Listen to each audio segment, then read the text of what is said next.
tout de suite en plateau nos deuxièmes invités, l'équipe du film In Memoriam, un long métrage sur les malgré nous alsaciens. On a avec nous Benjamin Steinman et Sébastien Young. Bonsoir à tous les deux. Bonsoir.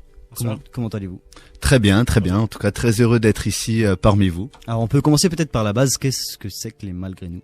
Alors les malgré nous désignent les incorporés de forces alsaciens et mosellans durant la Seconde Guerre mondiale. Donc on a voulu écrire et réaliser un film donc qui porte sur le thème des malgré nous, en tout cas un des passages, un des faits des malgré nous durant la Seconde Guerre mondiale. Donc voilà. Benjamin, oui. vous êtes le réalisateur. Oui, c'est ça. Vous en êtes acteur. Vous jouez le rôle justement d'un jeune Alsacien enrôlé de force. Hein. Oui. Est-ce que l'un d'entre vous pouvez peut-être nous faire le synopsis rapidement à l'antenne du film In Memoriam? Ah oui, bien sûr. Donc In Memoriam raconte le film de trois soldats alsaciens durant la Seconde Guerre mondiale qui décident de déserter les fronts russes pour revenir en Alsace ou à la résistance. Et donc le film raconte en fait le retour de ces soldats malgré nous, donc qui sont coincés entre l'armée soviétique, donc qui étaient les ennemis des Allemands vu qu'ils avaient l'uniforme allemand, et entre les Allemands qui les traitaient de lâches vu qu'ils ont déserté l'armée allemande. Et du coup, c'est vraiment une partie historique, oui, très spécifique au final des malgré nous, du parcours des malgré nous. Exactement. On s'est vraiment appuyé sur des faits. On n'a pas rechangé le passé par rapport à cette histoire. On a vraiment raconté le fait de la désertion. Donc le film commence en Pologne en 1944 et raconte le récit de beaucoup de soldats. Donc on s'est appuyé sur des faits réels, donc sur des récits, des témoignages qui ont témoigné de gens qui ont déserté, donc comment s'est passée la désertion pour eux. En tout cas sur le message surtout qu'ils ne voulaient pas porter l'uniforme allemand et qui voulaient pas se battre pour la cause allemande en tout cas. Et du coup qu'est-ce qui vous a motivé en fait vous personnellement à choisir ce sujet-là? Alors moi personnellement ça remontait déjà depuis l'âge de mes 11-12 ans où j'ai déjà commencé à écrire le synopsis et un petit court-métrage à la base sur quelques pages en fait sur les récits du père de ma grand-mère en fait. Ma grand-mère me racontait beaucoup l'histoire de son père. Et du coup, voilà, donc c'est vraiment retranscrire cette histoire-là à l'écran. Donc voilà, c'était un déserteur et avec quelques compagnons, ils ont décidé de finalement quitter les rangs de la Wehrmacht, donc de l'armée de terre allemande, pour essayer de regagner la France en tout cas. Un sujet historiquement très sensible. Hein, très sensible, et très délicat. Ouais. Ça a été compliqué de bosser là-dessus? Très compliqué parce qu'au début du projet, beaucoup m'ont dit te lance pas là-dedans, tu es encore jeune. Essaie de... Oui, c'est casse-gueule et surtout par rapport à l'histoire, surtout c'est quelque chose qui est quand même très délicat. Et il était interdit pour nous de faire un hors-sujet par rapport à cette histoire. C'est pour ça qu'en fait on m'a pas forcément déconseillé dès le début, mais on m'a dit attention à ce que tu vas dire dans ton film. C'est pour ça qu'on ne voulait pas du tout être hors sujet. Et je me suis appuyé également sur des ouvrages, également celui de Monsieur Jean-Laurent Vonneau. On parlera peut-être de la oui, bien sûr. documentation plus tard. Le film, du coup, 1h30. Oui, c'est ça. Pendant 5 années sur votre temps personnel? C'est ça. Près environ 6 ans exactement, ouais, de recherche, de témoignages, oui, de récits. C'est ça. Donc ouais. ça part vraiment de l'écriture du scénario avec une recherche documentaire derrière. Exactement. Jusqu'au tournage, l'installation et le montage et la diffusion maintenant qui arrive bientôt. C'est ça, donc à l'UGC, on va y passer lundi 25 mars, exactement. Comment est-ce que ça s'est passé tout ça, le scénario déjà à la base? Alors c'est vrai que le scénario à la base, donc j'ai commencé à l'âge de mes 12 ans et donc finalement j'avais déjà la trame de l'histoire et je me suis dit tiens pourquoi pas raconter une histoire locale finalement. Donc j'ai mis en scène des soldats qui ont décidé de pas porter cet uniforme parce que quand ma grand-mère me racontait cette histoire, c'était vraiment dans le sens où ils refusaient l'uniforme. Donc voilà, on part déjà sur ce principe-là. Après, c'est vrai que c'était plutôt en 2015-2016, lors d'une reconstitution, finalement, j'ai revu une photo qui m'avait beaucoup inspiré pour l'écriture de mes 12 ans. Et donc, j'ai dit, finalement, je vais ressortir ce scénario du placard et je vais le réadapter parce que, bien sûr, à 12 ans, on n'imagine pas forcément un budget. Donc, il y avait pas mal de batailles, donc pas mal de choses déjà que j'écrivais qui étaient hors de coup. Donc, finalement, j'ai dû le réadapter. Et puis, mes amis ont tout de suite adhéré et c'est grâce à eux aussi que voilà. Parce que c'est un projet aussi que tu as fait beaucoup avec énormément c'est un groupe d'amis au final, ça hein, Sébastien, tu pourras peut-être nous le confirmer. Oui. Comment est-ce que ça s'est passé l'organisation de tout ça du coup, gérer une équipe de potes, ça peut être super enthousiasmant mais ça peut aussi être un peu compliqué, j'imagine des fois. Je prends la parole Ben, je pense que c'était en même temps plaisant pour lui parce qu'effectivement c'est un grand projet et en même temps il le fait avec ses amis, ses proches, voilà, ça fait maintenant un bon bout de temps qu'on se connaît personnellement Ben et moi Et en même temps, voilà, on jongle avec les imprévus. Voilà, on tournait pour la plupart du temps le samedi. Il y en a qui devaient travailler. Après, effectivement, voilà, Ben avait une idée précise de ce qu'il voulait faire, donc il était relativement exigeant sur le tournage, tant mieux, puisque le résultat est là.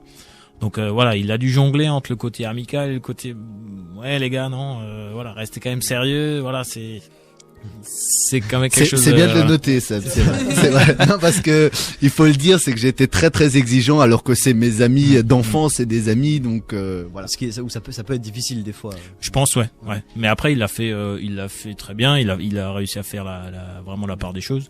Et ça s'est finalement super bien passé, quoi. Bah la preuve, ils sont là tous les deux, donc c'est ça. Ils sont toujours amis. C'est bon signe. On est encore amis. L'amitié a survécu au film. 6 mois de montage aussi, ça doit devenir fou. Ah non, mais le travail de montage, il faut le dire, pour ceux qui se lancent, c'est un travail formidable, mais il faut être schizophrène quelque part derrière, parce que on se met tellement dans la tête finalement du spectateur pour se dire, est-ce que là on n'en fait pas trop, est-ce que dans l'émotion c'est un peu trop long, est-ce que le temps de dialogue également. En fait, finalement, on se met beaucoup dans la tête du spectateur à ce moment-là. Il faut que, voilà. Encore plus sur un sujet comme sur un sujet délicat au niveau moral, etc.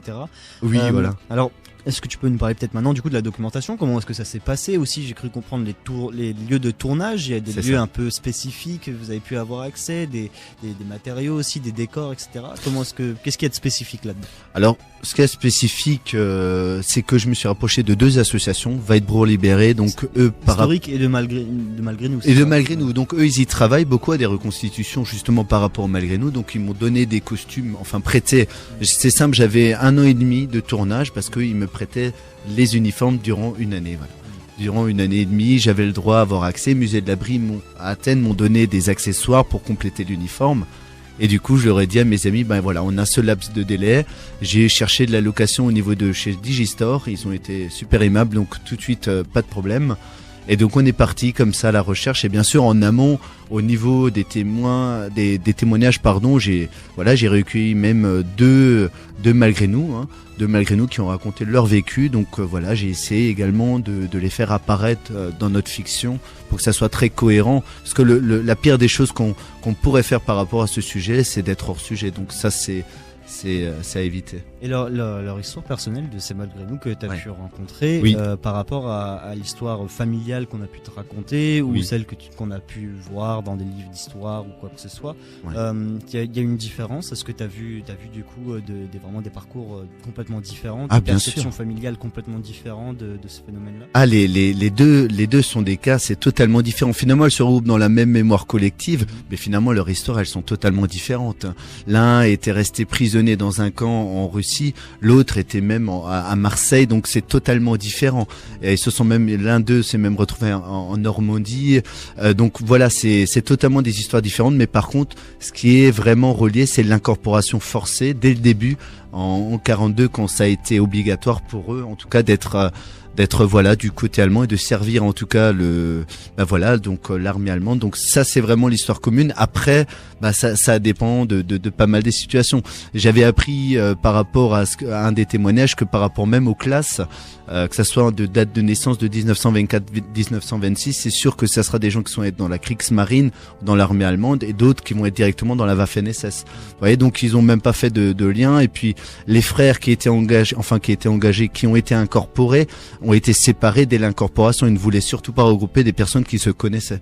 Tellement ils n'avaient pas confiance aux Alsaciens et aux Mosellans qui étaient incorporés. Là, on part sur quelque chose de plus précis, mais c'est intéressant, effectivement. Comment est-ce que ça s'est passé, cette incorporation forcée à cette époque-là?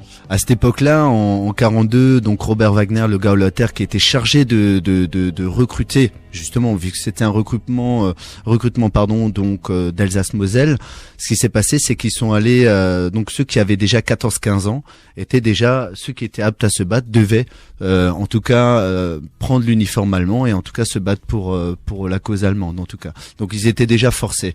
Les désertions et ceux qui n'étaient pas aptes et qui ne voulaient pas répondre à ça étaient envoyés dans des camps de redressement comme à Schirmeck, comme d'autres camps, et ils étaient malheureusement envoyés dans des troupes d'élite qu'on appelle la Waffen-SS. Donc voilà, c'était en première ligne. Donc généralement, il y a eu beaucoup de pertes en tout cas durant ces passages-là. Donc voilà. On n'a pas forcément peut-être conscience aussi de la pression que pouvaient avoir en fait ces personnes-là, parce qu'on parle de forcer, mais concrètement, comment on force quelqu'un à aller dans l'armée? Concrètement, comment on force quelqu'un? Il fallait déjà savoir que voilà, les familles avaient beaucoup de représailles par rapport à ça. Mais moi, je pense que ce qu'ils me disaient surtout, c'est que si on ne faisait pas ce qu'ils nous disaient de faire, c'est que on avait aussi la peine d'être exécuté. Hein. Donc, ce qui se sont déjà passés dès l'incorporation finalement. Ils n'avaient même plus le choix parce qu'on leur disait c'est comme ça qu'il faut marcher. Vous êtes annexés, donc on les appelait les Volksdeutsche, donc c'est-à-dire c'est des gens annexés en fait à l'Allemagne. Ils avaient Seb, si tu veux compléter également, mais ils avaient même pas le choix finalement de. C'était du jour au lendemain. Maintenant, vous êtes allemand et du coup, vous faites partie de l'effort de guerre allemand. Et... Voilà, de 1870 jusqu'en 1918, on était allemand. Il faut savoir ce changement qu'ils ont eu. Certains qui ont également connu encore la Seconde Guerre mondiale, de rechanger de nouveau de nationalité. Voilà, c'était forcément, ils n'avaient tellement pas de confiance envers ces Alsaciens et ces gens annexés qu'on les mettait en première ligne en Russie, en Pologne, sur les pays annexés pour combattre l'armée de Joseph Staline par exemple et d'autres armées encore. Ok, merci Benjamin. Sébastien, peut-être maintenant en tant qu'acteur pour ce film, est-ce que c'est pas un peu dur de jouer un personnage de ce type-là? Est-ce que c'est pas un peu dur de jouer un malgré nous? C'est quoi comment est-ce qu'on prend le trait de ces personnages-là avec le dilemme moral qu'il peut y avoir derrière, etc. Dans un premier lieu, on fait tout d'abord confiance à notre réalisateur parce qu'on se dit il a une idée en tête ensuite. Après, effectivement, sur le jeu d'acteur, pour ma part, ça a été relativement difficile puisqu'on se met dans la peau. Tu n'es pas acteur professionnel? Non, pas du tout. Pas du tout. Tu fais quoi dans la vie? Je suis responsable d'une agence d'intérim. Ouais. Okay. Rien à voir. Rien à voir. Ouais. Voilà. Donc effectivement, on est dans la peau d'un malgré nous, donc on doit essayer de retranscrire les émotions qu'il y avait eu à l'époque. Des émotions qu'on a au quotidien pas l'habitude de vivre, donc déjà ça c'est compliqué. Moi-même j'ai joué un personnage assez souffrant dans le film. Je suis plutôt nature joviale dans la vie de tous les jours, donc effectivement faire la bascule au bout d'un moment quand on dit maintenant faut tourner. Donc effectivement on remarque au bout d'un moment assez rapidement que l'acteur c'est un vrai métier quoi.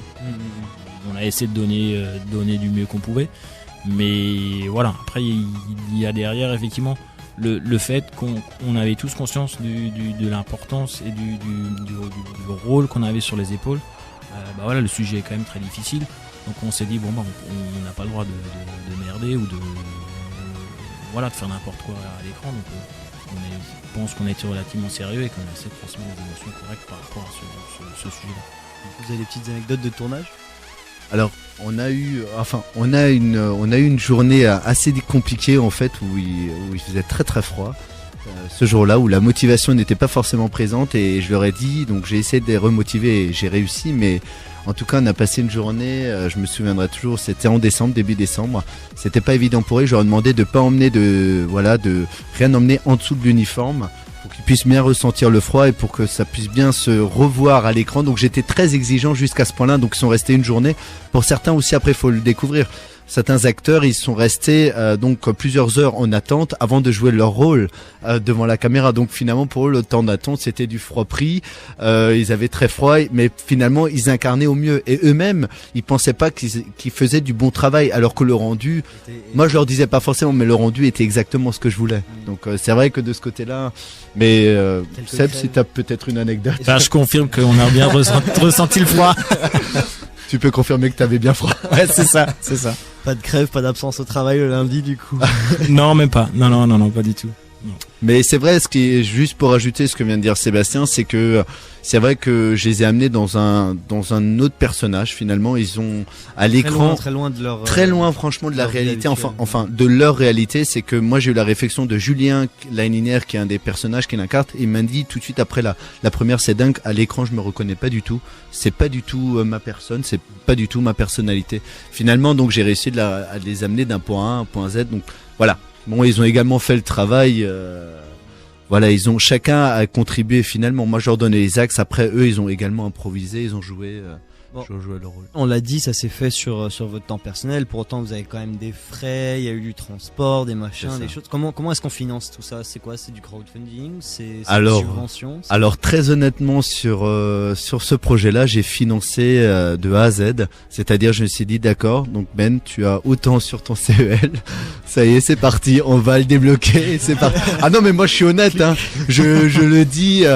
C'est un film que j'ai fait avec mes moyens. Mais par contre, effectivement, pour moi, le plus grand cadeau que m'ont fait les acteurs, c'est leur temps libre. Hein. C'est une rareté aujourd'hui, la disponibilité des gens, et me l'ont offert durant 1 année et demie. Donc voilà, moi je trouvais que voilà, j'avais un projet à cœur de rendre hommage à mes grands-parents par rapport à cette histoire-là et par rapport à l'histoire des Malgré nous, et ça me tenait à cœur de le faire.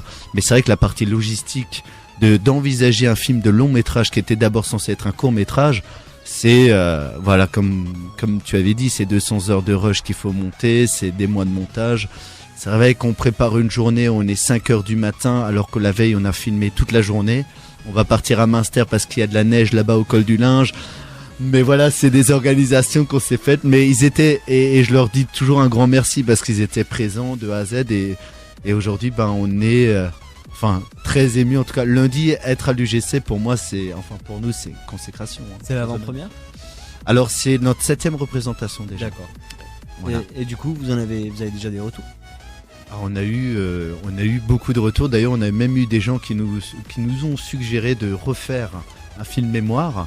Donc, effectivement, ça va être la suite également de refaire un film mémoire, en tout cas pour le 2e projet.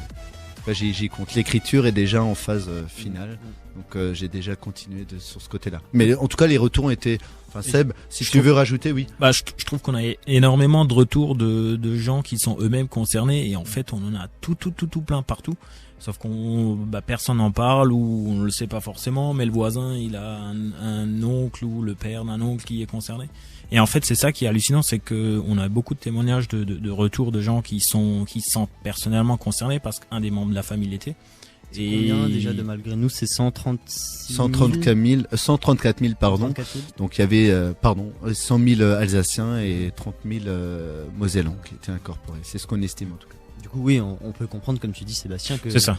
Un peu tout le monde, en tout cas dans la région, peut avoir l'oncle, le grand-oncle. Bien sûr, un descendant. Mais il faut dire qu'on n'entend pas du tout parler, ou même ça reste tabou aujourd'hui. C'est ça. C'est peut-être pas effectivement le sujet du repas de famille du dimanche après-midi, mais c'est vrai que voilà, on a beaucoup de retours à ce niveau-là, et je trouvais effectivement énorme le nombre de gens concernés. Effectivement, ça s'explique par les 130 000 personnes. Mais voilà, c'est pas quelque chose qu'on avait qu'on savait. Si je peux juste rajouter quelque chose, c'est vrai que le retour, en fait, je le pensais pas tout de même aussi élargi. C'est sûr que ça a concerné énormément de familles dans toute l'Alsace, hein, ça se limite pas à l'Alsace du Nord, bien entendu. Hein. Mais c'est vrai que de recevoir, moi je sais que à la première qui était le 28 septembre à la Saline à Soultz-sous-Forêt, la première personne qui est venue vers moi, et donc ça je le garde en tête, c'était une personne âgée qui est venue vers moi, et puis elle m'a tapoté l'épaule, elle m'a dit merci pour mon papa et pour l'Alsace. Et elle est repartie. C'est sûr, alors déjà l'émotion de montrer le film, de savoir est-ce qu'il va plaire. Les gens ils sont présents, on a des associations qui sont présentes, on sait pas du tout le retour. La pression. Et alors pour moi la pression, je vous avoue que le moment du film pour moi c'était dans ma tête c'était un peu Silver Star, mais c'est voilà le retour en tout cas était très bon.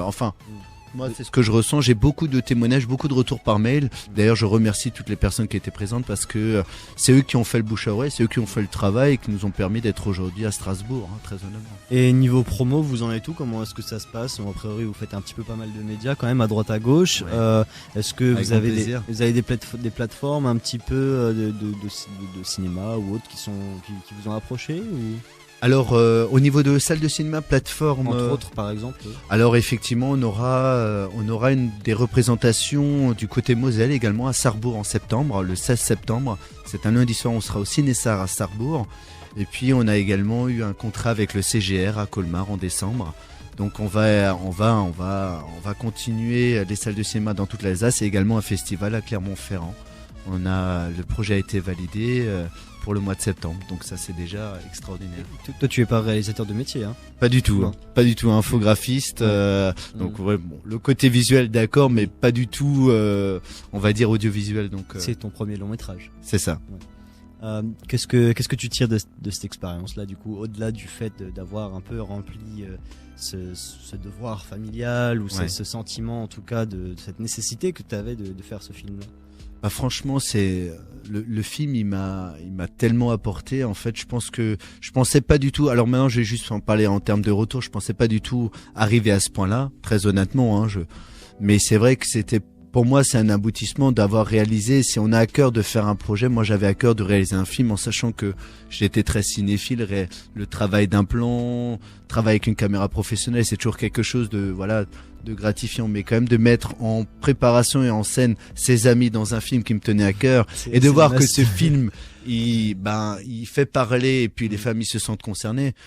Là, très honnêtement, moi, je suis juste fier en fait aujourd'hui. Je suis juste trop fier du résultat, mais après on a notre routine quotidienne. C'est que chacun, on a son travail, mais en tout cas par rapport à ça, on est très fiers en tout cas. Et Sébastien, justement, peut-être du côté plus de l'équipe, comment est-ce que les uns et les autres ils ont ressenti ça dans leurs familles respectives, au niveau des proches, au niveau de la promo, etc., au niveau du rendu aussi du film? On a eu de toute manière des retours très positifs. C'est vrai que nos familles nous soutenaient dans ce projet-là. Dans ce projet-là, effectivement. Donc ils étaient contents du rendu. Ils étaient effectivement conscients que ça nous prenait du temps, que c'était un film amateur, etc. Donc ils étaient contents du rendu, fiers par rapport au fait qu'on représente un devoir de mémoire, etc. Qu'on est un peu pas une icône, mais qu'on mette ça dans la lumière du jour. Donc effectivement, les retours étaient très bons. Eh bien, quel intérêt spécifique peut-être pour l'Alsace et la Lorraine? C'est ancré vraiment dans le territoire, n'empêche, dans le cœur de nos régions, de nos départements.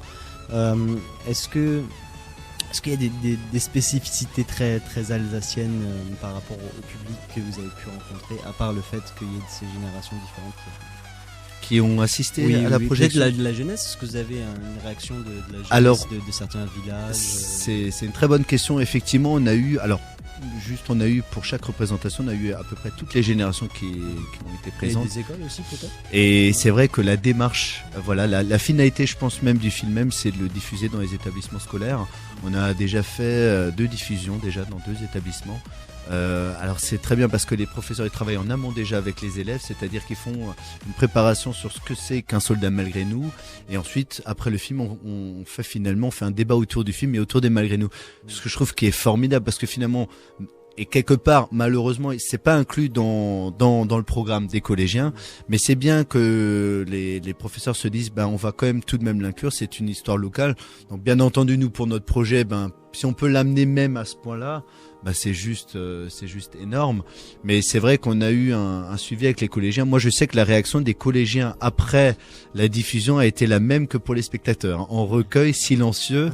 Et ils étaient, mais alors ça m'avait d'ailleurs presque troublé, mais je trouvais ça, j'étais super ravi. Enfin, ils ont posé des questions très pertinentes après le film. Et voilà, moi j'ai passé de très bons moments en tout cas, et je pense on va continuer à le faire. En tout cas, je suis en relation avec d'autres établissements scolaires. Donc ça c'est la finalité du projet. Ouais.